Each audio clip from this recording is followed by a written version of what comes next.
আসসালামু আলাইকুম everyone, welcome করছি আমার নতুন আরেকটি ব্লগে। আই হোপ যে যেখান থেকে আমার আজকের ব্লগটি দেখছেন আশা করছি সকলে অনেক ভালো আছেন। আমি আলহামদুলিল্লাহ বেশ ভালো। আজকেও সকাল থেকে আমার ব্লগটি স্টার্ট করে দিলাম। সকালে উঠেই প্রথমে আমি একটা কাঁঠাল ভেঙে নিচ্ছি। এই কাঁঠালগুলো গত পরশু আমাদের বাড়ি থেকে পাঠিয়েছিল, কালকে একটা কাঁঠালও পাকেনি। আজকে সকালবেলা উঠে দেখলাম একটা কাঁঠাল পেকে গিয়েছে, সেজন্য প্রথমে এটাই ভেঙে নিচ্ছি। এগুলো কিন্তু আমাদের বাড়ির নিজের গাছের কাঁঠাল, আর এই কাঁঠালগুলো আমার এত বেশি পছন্দ। আসলে নিজের বাড়ির গাছের কাঁঠাল বলে না, এই কাঁঠালগুলো আসলেই অনেক বেশি মজা।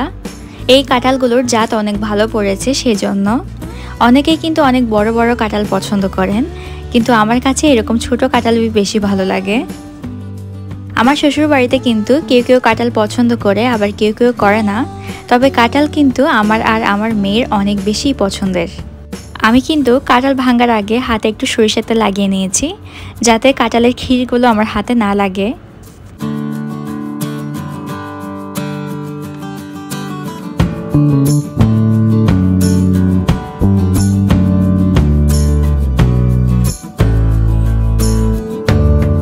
এখন আমি অনেকক্ষণ পর ফিরে আসলাম। কাঁঠালটা ভেঙে নেওয়ার পর এর মধ্যে আমি রুটি বানিয়ে নিয়েছি আর একটু সুজি রান্না করলাম। আজকে সকালে নাস্তায় রুটি, সুজি আর কাঁঠাল। এর মধ্যে আমরা সবাই সকালে নাস্তা করে নিয়েছি, আর মুস্কান স্কুলে চলে গিয়েছে। এখন দেখতে পাচ্ছেন একটা বস্তার মধ্যে অনেকগুলোই জিনিস। আসলে কয়েকদিন পর যেহেতু কুরবানির ঈদ, সেজন্য বাসায় অনেকগুলোই বাজার করা হয়েছে। এখন সবগুলো বাজার আমি গুছিয়ে রাখবো।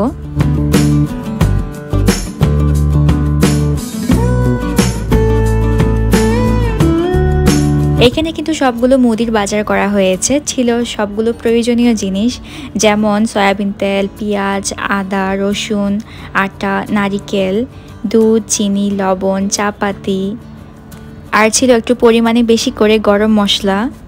কোরবানির দিন কিন্তু আমরা অনেকগুলোই গরুর মাংস রান্না করি, যে কারণে আমাদের সব কিছু একটু বেশি বেশি প্রয়োজন হয়। সেজন্য আমরা কোরবানির আগে একটু বেশি করে বাজার করে নিই, যাতে এরপর আর কোনো ঝামেলা না হয়। কোরবানির দিন আমরা যে মাংসগুলো রান্না করি, সেই মাংসতে আমরা কিন্তু কয়েক প্রকার মশলা এক্সট্রা অ্যাড করে থাকি। দেখা যায় নর্মালি আমরা যেরকম মাংস রান্না করি, আমরা কিন্তু অত প্রকার মশলা ব্যবহার করে থাকি না। এরকমটা হয়তো সবাই করে থাকে, সেই জন্য কোরবানির ঈদের আগে সবার বাসায় অনেক কাজ থাকে। আমাদেরও কিন্তু এখনও বাটাবাটির কাজগুলো বাকি আছে। এই তো প্রথমে আমি যেগুলো রাখতে হবে সেখানে সেগুলো রেখে দিচ্ছি। এখানে আমি গরম মশলার ডিব্বাগুলো আগে দেখে ধুয়ে পরিষ্কার করে রেখেছিলাম। এখন আমি সব গরম মশলাগুলো রেখে দিচ্ছি। আমি আলাদা আলাদা করে রাখছি যাতে নিতে সুবিধা হয়। এখানে একটাতে ছিল এলাচ, আরেকটাতে লং, আর একটাতে দারচিনি রেখে দিচ্ছি। দারচিনিগুলো যেহেতু লম্বা লম্বা থাকে, সেজন্য আমি ছোটো করে করে ভেঙে নিয়েছি।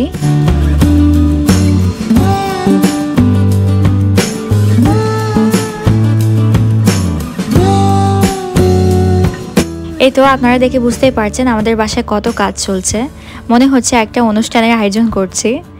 এই তো আমার যা কিন্তু অনেকগুলো সবজি কেটে নিচ্ছে দুপুরে রান্নাবান্নার জন্য, আর আমি অনেকগুলো রসুন ব্লেন্ডার করার জন্য পাথর দিয়ে ভালো করে থেতলিয়ে নিচ্ছি। অনেকেই করে কি রসুনগুলো ছিলে নিয়ে আবার কেটে নেয় ব্লেন্ডার করার জন্য, আমার মনে হয় সেটাতে অনেক টাইম ওয়েস্ট হয়।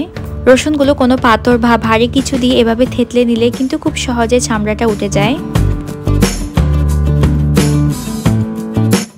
আর এখন আমি যেগুলো ব্লেন্ডার করে নেব সেগুলো আমি পানি দিয়ে অনেকক্ষণের জন্য ভিজিয়ে রাখবো। এখানে আমি অনেকগুলো সরিষা, অনেকগুলো বাদাম এবং অনেকগুলো পুষ্টার দানা ভিজিয়ে রাখবো।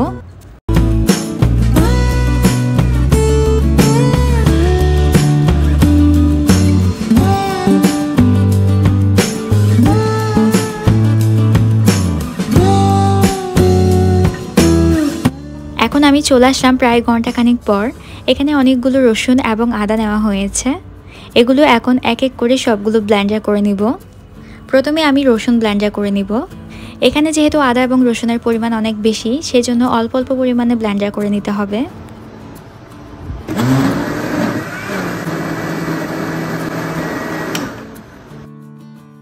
ব্লেন্ডার জারে যতটুকু দেওয়া যাবে ততটুকু পরিমাণে দিয়ে অল্প পানি অ্যাড করে এখন রসুনগুলো আমি ব্লেন্ডার করে নিচ্ছি।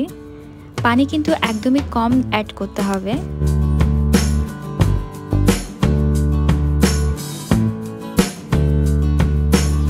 এখন রসুনগুলো ব্লেন্ডার করা হয়ে গিয়েছে, এখন আমি আদাগুলো ব্লেন্ডার করে নিব।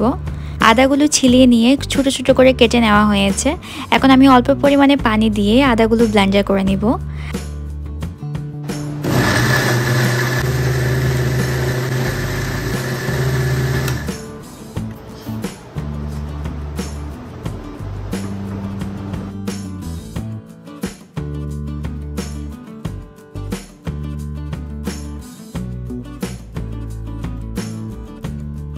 এখন সবগুলো আদা ব্লেন্ডার করা হয়ে গিয়েছে, তবে আদার পরিমাণ যেহেতু বেশি সেজন্য 2টা বাটিতে নিতে হয়েছে। কোরবানির সময় কিন্তু আমার সবচেয়ে বেশি ঝামেলার কাজ মনে হয় এইগুলোই, সেজন্য আমি কোরবানির কয়েকদিন আগেই কিন্তু এই বাটাবাটির কাজগুলো করে নিচ্ছি। এখন আমি সব বাদামগুলো ব্লেন্ডার করে নিব।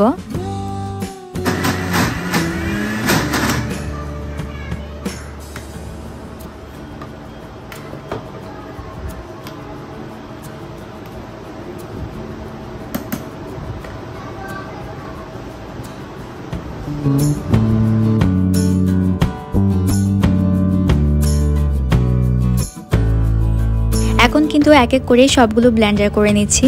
আমি কিন্তু এক দৌড়ে এসে ব্লেন্ডার করছি, আবার আরেক দৌড়ে রান্নাঘরে গিয়ে রান্না করছি। এই কাজগুলো যেহেতু সকালবেলা শুরু করেছি সেজন্য রান্না বান্না এবং এই কাজগুলো সব একসাথে হয়ে গিয়েছে। তবে ভালো লাগছে এই ভেবে যে এই কাজগুলো কমপ্লিট হয়ে যাচ্ছে, না হলে মাথার মধ্যে একটা টেনশন থাকতো এই কাজগুলো করতে হবে।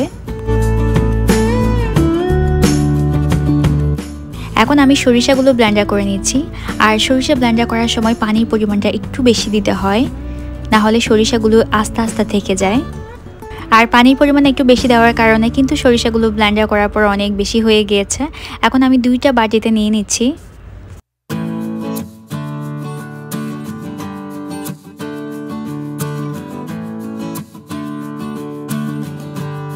আর এখন পোস্তের দানাও ব্লেন্ডার করে নিয়েছি। পোস্তের দানার পরিমাণ কিন্তু একেবারেই কম, আর রান্না করার সময় কিন্তু পোস্তের দানার পরিমাণ খুবই কম ব্যবহার করতে হবে।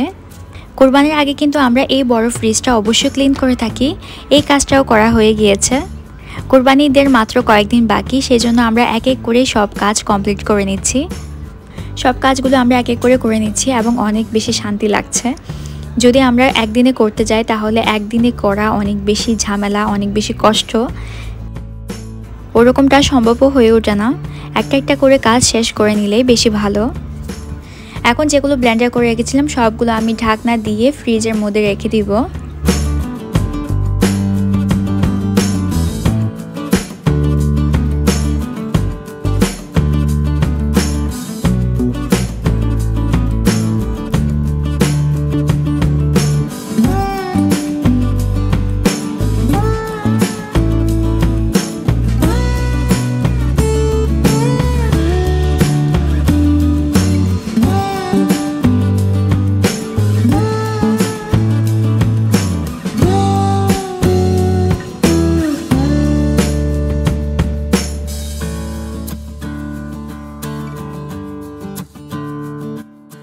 এখন চলে আসলাম সন্ধ্যার পর।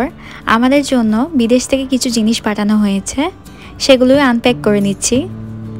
আমার বড় আপু মানে আমার বড় ননস, উনি আমাদের সবার জন্যই অনেকগুলো জিনিস পাঠিয়েছে। এখানে আমাদের সবার জন্য পাঠিয়েছে অনেকগুলোই সাবান, তেল, শ্যাম্পু, ছোটদের জন্য অনেকগুলোই চকলেটস। বিদেশ থেকে বড়দের জন্য সাবান, তেল, শ্যাম্পু এগুলো পাঠালে সবাই অনেক বেশি খুশি হয়ে যায়, আর ছোটদের জন্য চকলেট পাঠালেই অনেক বেশি খুশি। বড়াপা আমাদের জন্য অনেক কিছুই পাঠিয়েছে, সবার জন্য মনে করে করে সবার জন্য আলাদা আলাদা করে জিনিস পাঠিয়েছে। বড়াপা যে আমাদের জন্য এত দূর থেকে এতগুলো জিনিস পাঠিয়েছে, বড়াপুকে অনেক অনেক ধন্যবাদ।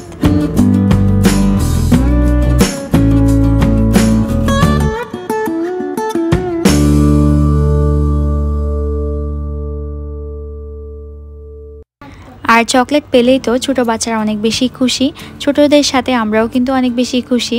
তো প্রথমে আমি চকলেটগুলো আগে বের করে নিচ্ছি। এইখানে এই কোকোনাটের চকলেটটা অনেক বেশি মজা ছিল, উপরে চকলেটের লেয়ার আর ভিতরে কোকোনাটের ভরপুর। আর এই ছোট ছোট চকলেটগুলো কিন্তু আরও বেশি মজা ছিল, মুখে দিলেই কিন্তু একদম গলে যায়।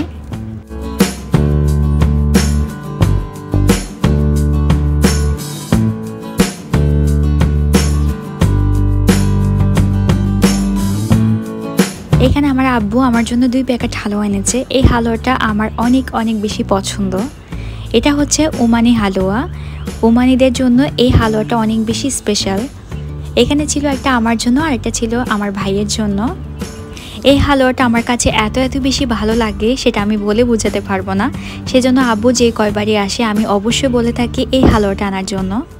আমার আজকের ব্লগটি আপনাদের কাছে কেমন লেগেছে অবশ্যই কমেন্ট করে জানাবেন।